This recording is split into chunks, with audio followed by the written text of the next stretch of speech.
Puisqu'on enchaîne sur une deuxième thématique dans le désordre qui est sensibilisation et communication auprès du grand public, merci d'accueillir Marie Vicogne de l'INRA pour le projet Coccinelle et Cyril Guérin du CIDAM pour le projet Pâture. Vous pouvez les applaudir, hein, ils n'ont pas entendu du coup. Je vous laisse là-bas, vous avez la petite zapette si vous avez besoin. Et la parole est à vous. Je vous remets les 10 minutes, si tant est que ce fut utile. Hop, c'est parti.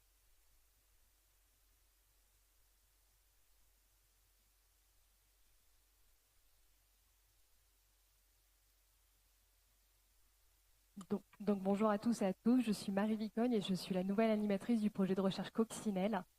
Et on m'a demandé donc d'intervenir dans la thématique sensibilisation et communication auprès du grand public. Donc Coccinelle, c'est un projet de recherche qui signifie co-concevoir avec les citoyens un nouvel élevage laitier écologique de montagne.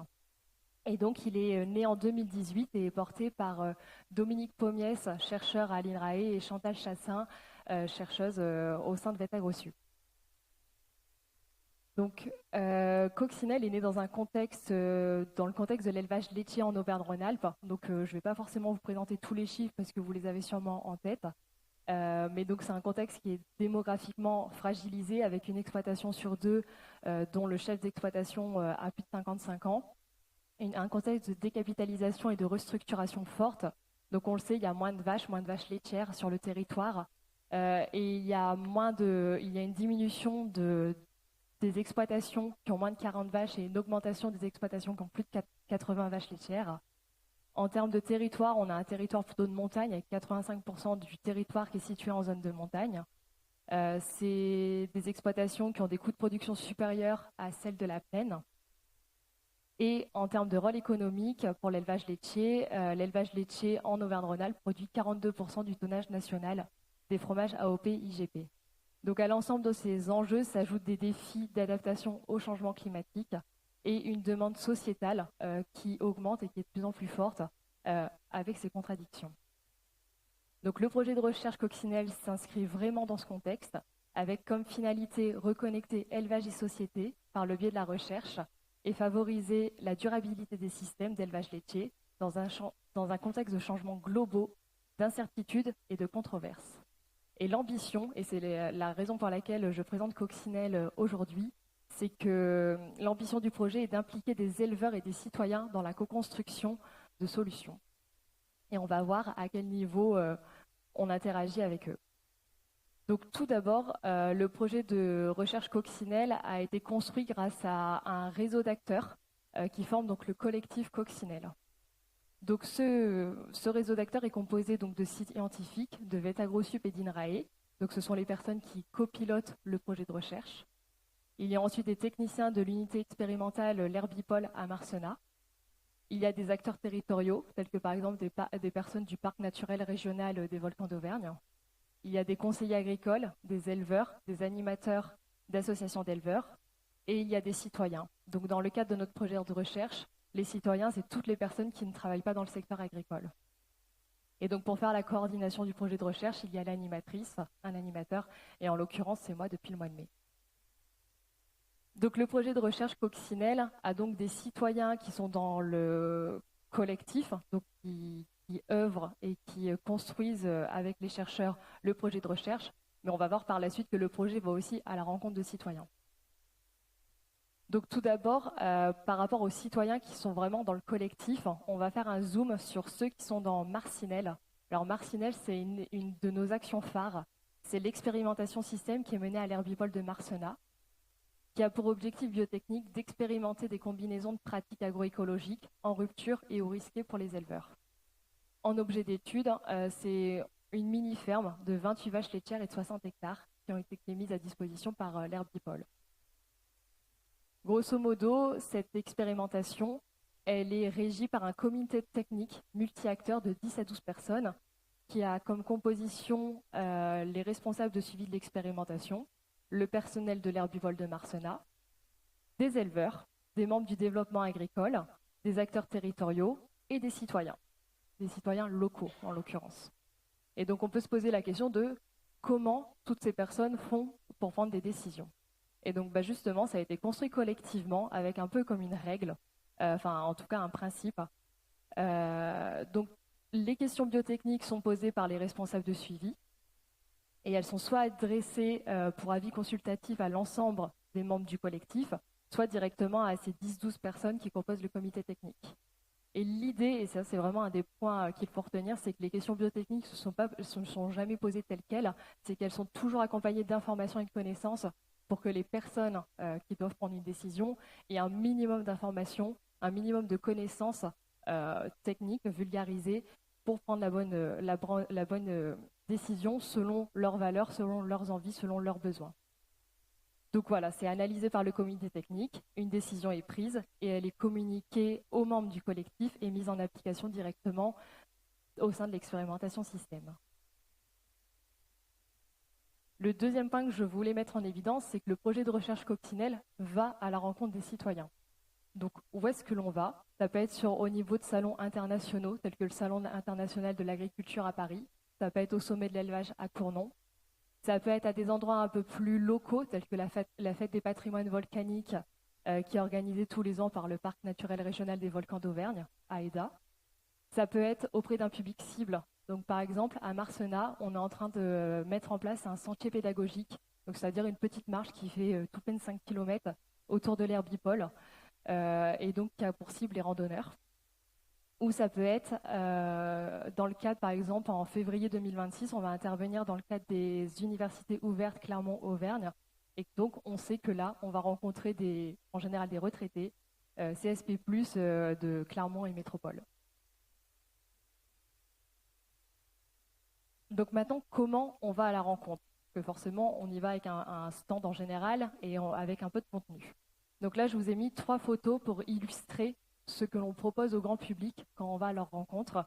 Donc là, en l'occurrence, soit à la fête des patrimoines volcaniques, au sommet de l'élevage ou au salon de l'agriculture. Donc le premier, qui est à votre gauche, le premier jeu, c'est le jeu « Et si vous… » Ah oui, juste, je vais essayer de ne pas vous présenter comment on va jouer à ces jeux, mais plutôt pourquoi ils sont attractifs pour le grand public. Donc le premier jeu, il s'appelle « Et si vous étiez une vache ?» Donc déjà, ce jeu est assez attractif par rapport au grand public, déjà par son nom, il interpelle, et on demande au grand public de se mettre dans la peau d'une vache. Le deuxième point pour lequel ce jeu est assez attractif, c'est que donc on parle de pratique d'élevage, et pour une carte égale une pratique d'élevage, et chacune de ces pratiques est illustrée par une photo et par un texte avec des arguments montrant les avantages pour l'animal et pour l'éleveur de ces pratiques. Il n'y en a aucune pratique qui est défavorisée par rapport à une autre. Ensuite, le troisième point positif par rapport à ce jeu-là, c'est qu'il peut se jouer de manière individuelle ou en collectif, et donc dans ce cas-là, les personnes peuvent confronter leurs idées.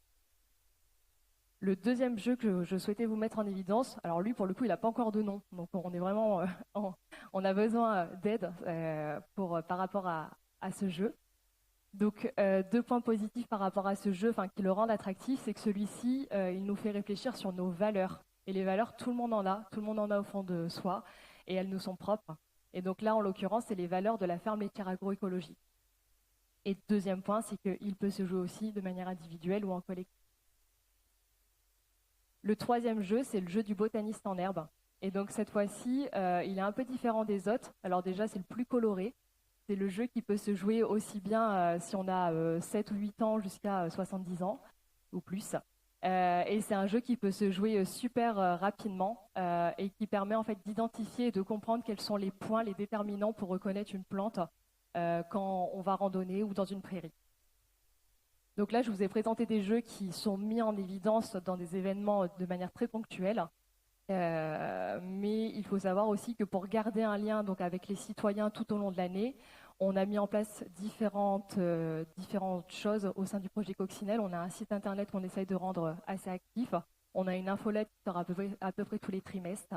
On a un podcast, on a une chaîne YouTube, on a Blue Sky. Enfin voilà, on a quand même une multitude d'autres outils pour essayer d'aller toucher le grand public. Donc on peut se poser la question de quel est l'impact de ce fonctionnement par rapport au projet de recherche. Le premier, donc ça c'est un impact, les 3 c'est des impacts grâce à la communication, c'est le changement de posture qu'il y a eu, donc aussi bien au niveau des techniciens de l'aire Bipole de Mercenat qui ont dépassé le rôle d'exécutants et qui a eu une reconnaissance de leur savoir d'éleveur.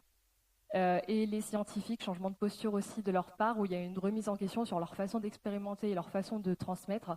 On ne transmet pas on transmet pas nos savoirs de la même manière si on s'adresse à un éleveur ou on s'adresse vraiment à du grand public qui ne connaissait rien à l'élevage. Également, l'ancrage territorial a été vraiment renforcé. Ça, c'est vraiment le cas à Marcenat, aussi bien auprès des habitants qui ont découvert les activités d'INRAE et des activités d'élevage, qu'au niveau de l'école et de la mairie avec lesquelles on a réussi à construire des projets. Et ensuite, il y a eu des connaissances qui ont été acquises de la part de tout le monde. Et si on prend encore un peu plus de recul sur le projet, donc comme je vous l'ai dit, il est né en 2018, donc ça fait à peu près 6 années de fonctionnement. Le fait de faire de la co-construction et de travailler avec divers partenaires fait que des fois on rencontre des difficultés d'un point de vue parce que ces personnes ont des attentes différentes.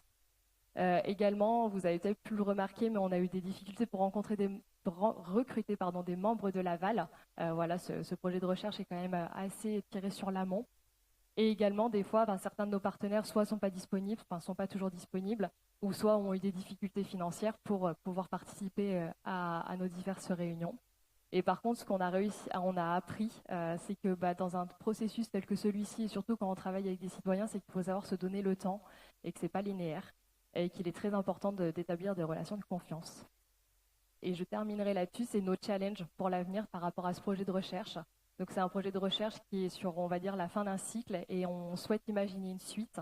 Donc justement, ça a commencé, il y a eu des premières ébauches, des réflexions qui ont été initiées.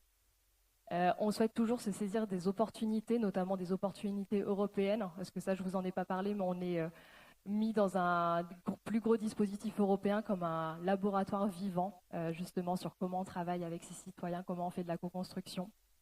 Et par contre, on souhaite, et ça c'est une des grandes valeurs du projet, garder un ancrage territorial pour persévérer sur 2 points, la connexion élevage et société, ce qu'on peut toujours faire mieux.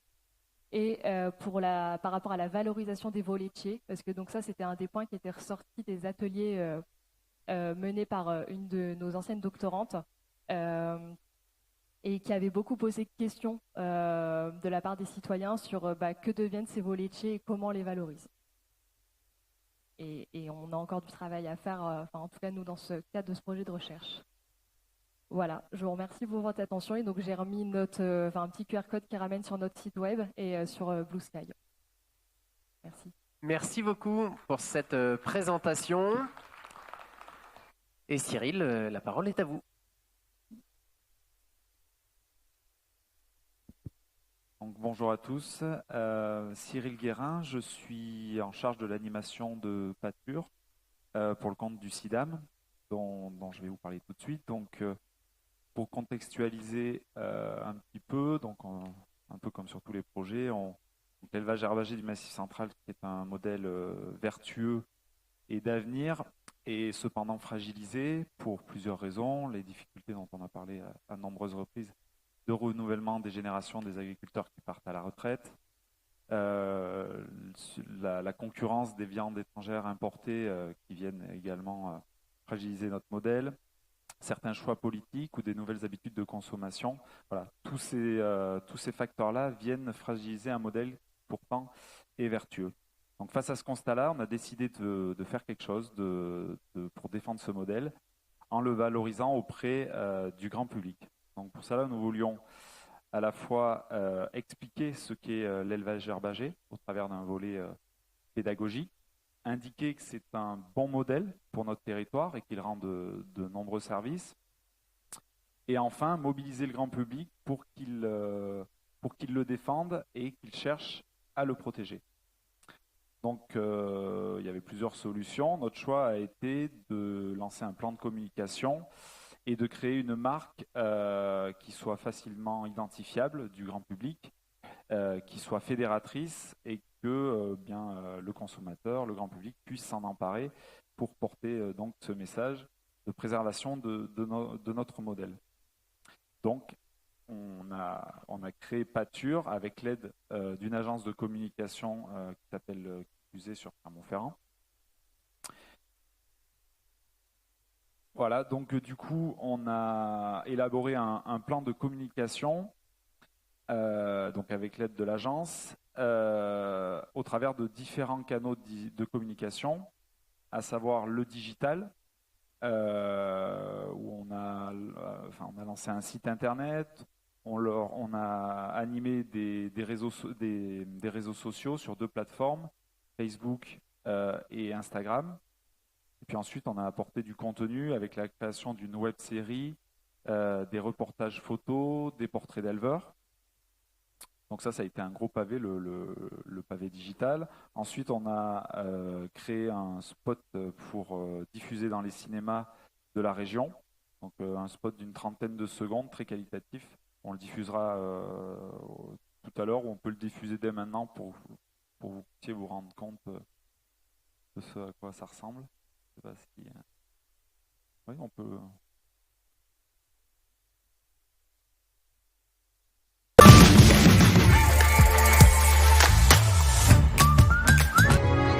Dans le Massif central, elle nourrit les troupeaux qui produisent des aliments de qualité. Les prairies dynamisent nos territoires ruraux pour ceux qui y travaillent, qui y vivent et qui les explorent. Cette prairie, c'est aussi la vôtre. Pâture, notre élevage, c'est déjà le futur.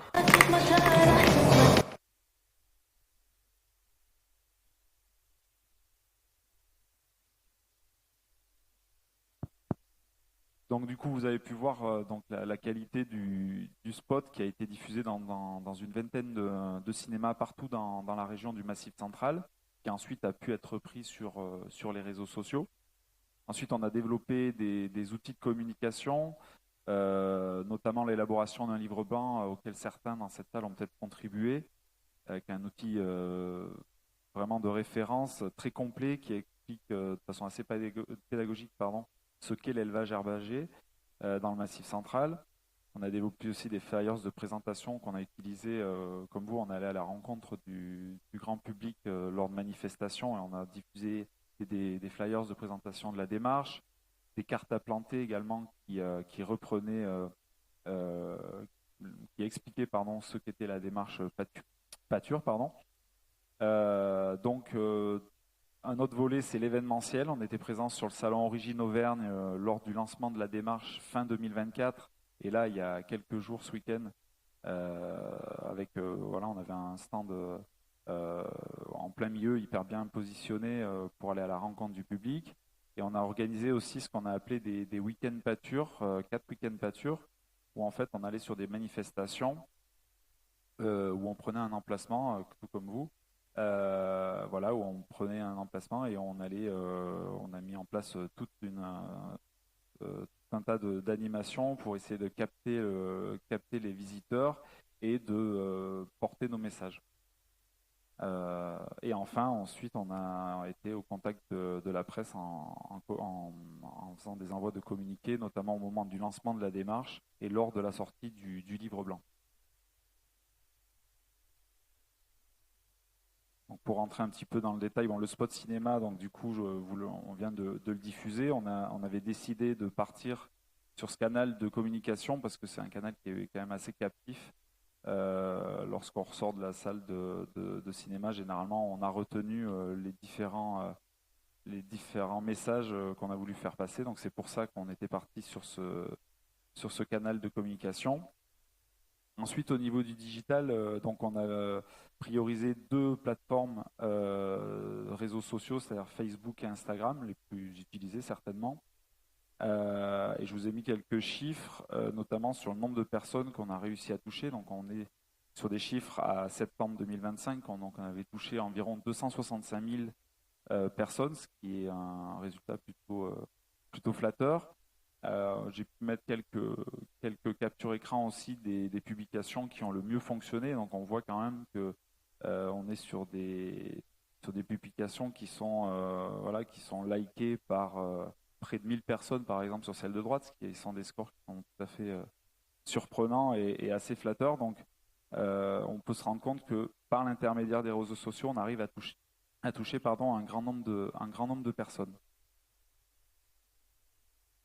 Ensuite, donc, on a développé un site internet, donc d'abord sous forme d'une landing page, site vitrine durant une grande majeure partie de l'année 2025, et ensuite on a créé un site internet beaucoup plus fourni qui a été mis en ligne juste avant le sommet de l'élevage. Donc là, les chiffres que je vous communique, ce sont ceux qui précèdent, c'est jusqu'à septembre. Donc on était sur la landing page.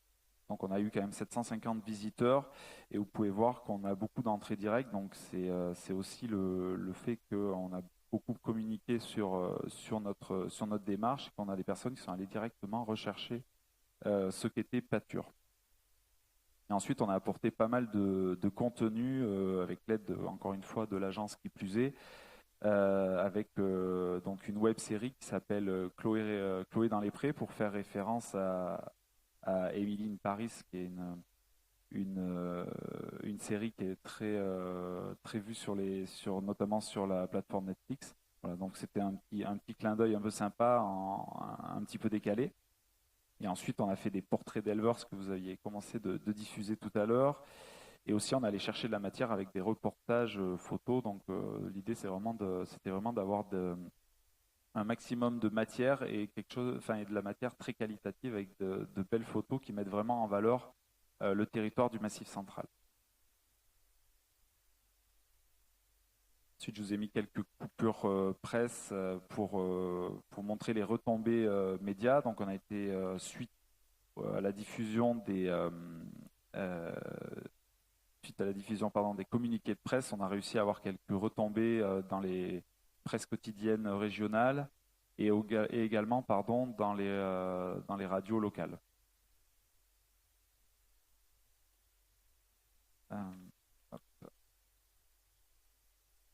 Ensuite, on a développé des outils dont je vous ai parlé tout à l'heure. Donc le livre blanc, je pense que certains d'entre vous ont dû le recevoir et on fera partir au courrier pas mal de livres d'ici la fin d'année.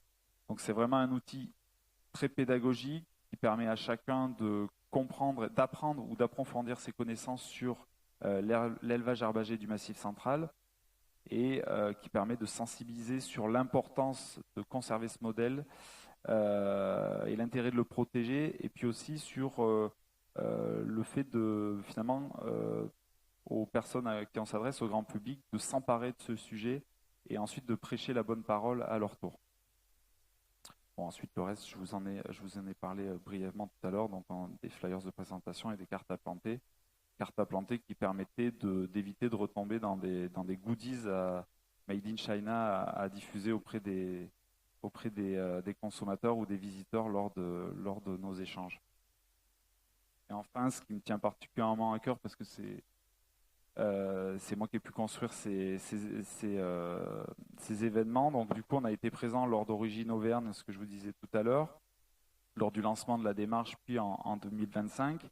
On a organisé on a été présent sur différentes manifestations aux 4 coins du Massif central, aussi bien en Aveyron, en Creuse, en Lozère ou bien dans le Puy-de-Dôme.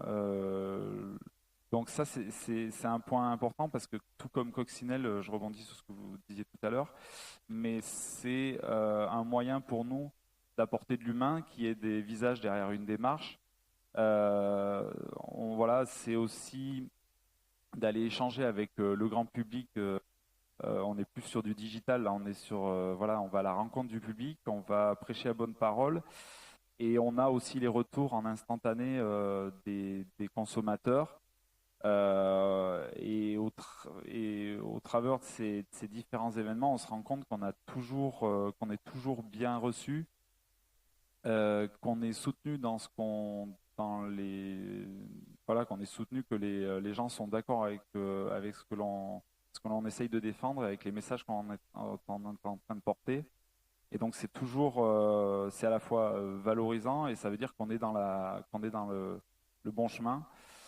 Et voilà, donc je le répertorie dans cette démarche, parce que aussi bien d'un point de vue quantitatif, on a vu énormément de monde, on a vu aussi énormément de publics variés, des personnes qui étaient acquises à notre cause ou non. On a eu des échanges notamment avec des personnes qui pouvaient être véganes, et à chaque fois ça s'est extrêmement bien passé. Donc ça veut dire que, à mon avis, c'est une main tendue aussi vers des publics qu'on n'a pas forcément l'habitude de rencontrer.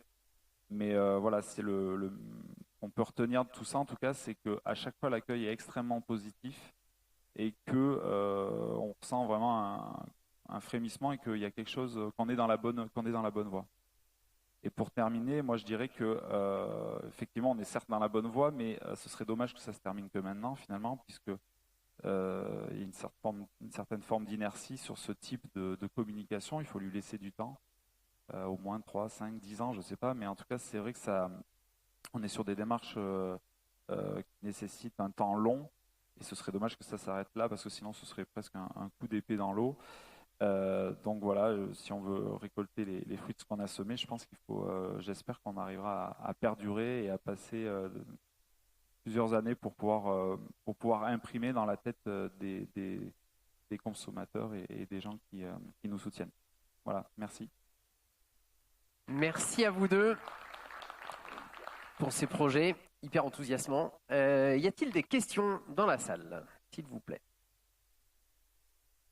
Ne soyez pas timide. Oui. Bonjour.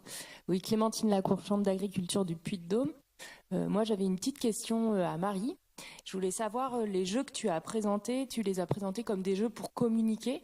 Est-ce que c'est aussi des jeux qui sont des objets de recherche? C'est-à-dire qu'est-ce que les réponses des citoyens vont être utilisées dans la recherche après? Oui. Et oui, justement. Et donc, les personnes sont averties évidemment quand elles participent à nos événements, puisque forcément, on est de l'INRAE. Et donc, quand on va quelque part, il faut qu'il y ait toujours quand même une dimension recherche. Et donc là, dans le cadre du jeu Et si vous étiez une vache, il y a eu un article qui est sorti. Alors, je ne sais pas si Dominique pourrait peut-être en dire un peu plus de mots que moi sur cet article. Mais en tout cas, voilà, il y avait un article qui était sorti et l'objectif, en fait, était aussi de voir quelles étaient les pratiques d'élevage qui ressortaient le plus ou qui étaient rejetées le plus entre si on est un citoyen ou si on est un éleveur. Voilà, c'est aussi une des dimensions, une des problématiques de recherche qu'on essaye de traiter à travers ces jeux. Et donc, voilà, en fait, effectivement, nous, quand on est présent sur un salon, on ne donne pas non plus des chinoiseries. Voilà, c'est ce côté valorisant de vous contribuer à la science au lieu de faire une enquête en leur posant leurs questions. En fait, on les fait jouer et ça nous permet de collecter des données comme ça. On partage des auvergnateries. Bon, il faudrait qu'on trouve un autre nom. Dominique, vous voulez compléter rapidement? Non, je pense que Marie a tout dit. Hein. L'idée, c'est d'avoir derrière une sortie scientifique pour nous, puisque c'est quand même l'un des buts de notre institut. Ça marche, merci. Y a-t-il d'autres questions sur ces deux projets? Encore une fois, vous restez avec nous la journée? Oui. Bon, donc vous pourrez les retrouver. Oui. Parlez bien fort qu'on vous entende bien. Oui, si vous pouvez appuyer sur le bouton, je ne sais pas lequel c'est celui du bas, voilà. Ouais. Oh, mais cassez pas le micro non plus.